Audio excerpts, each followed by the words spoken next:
আসসালামু আলাইকুম। কেমন আছেন সবাই? আশা করি আল্লাহর রহমতে অনেক ভালো আছেন। আমি আলহামদুলিল্লাহ ভালো আছি। তো সকালবেলা আমি চাপটি বানিয়েছিলাম, খাওয়া হয় নাই। তো এখন সন্ধ্যা, ভাবলাম একটা নাস্তা বানায় দিলে বাচ্চারা খাবে। তো এটা দিয়ে আমি একটা রেসিপি বানাবো, আশা করি আপনাদের ভালো লাগবে, দেখতে থাকুন।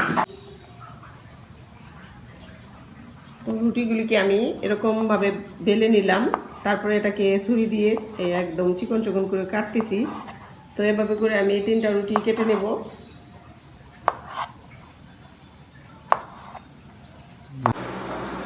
তো এভাবে করে আমি সবগুলি চাপটিকে কেটে নিয়েছি। আসলে আমরা ফেলনা জিনিসকেও যদি একটু যত্ন করে মাথা খাটিয়ে বানাতে পারি, তাহলে কিন্তু এটা অসাধারণ হয়ে যায়।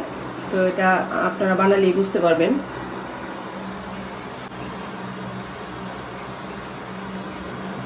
তো কড়াইতে আমি দিলাম সয়াবিন তেল 1 টেবিল চামচের মতো। তেলটা ভালো করে গরম হলে আমি এখানে দিচ্ছি একটা বড় পেঁয়াজ কুচি,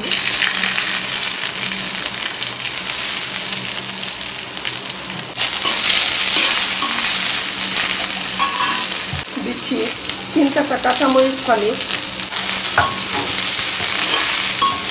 আমি আরেকটু তেল অ্যাড করছি, তেলটা মনে হয় একটু কম হয়ে গিয়েছে।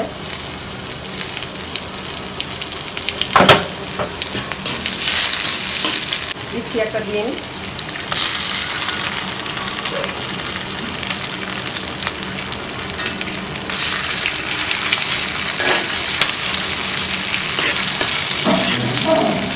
দিচ্ছি একটু লবণ। এখন দিয়ে দিচ্ছি চাপটি কাটাগুলো। তো দিচ্ছি 1 চামচ পরিমাণ সয়া সস। ইচ্ছা করলে এখানে টমেটো সস ব্যবহার করতে পারবেন, চিলি সস ব্যবহার করতে পারবেন। আমার কাছে আসলে ওইগুলো ছিল না, যা ছিল তাই দিয়ে করছি।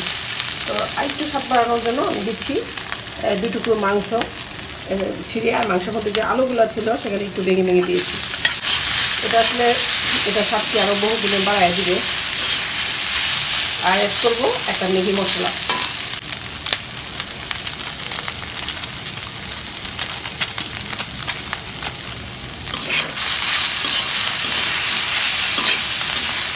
একদমই সহজ।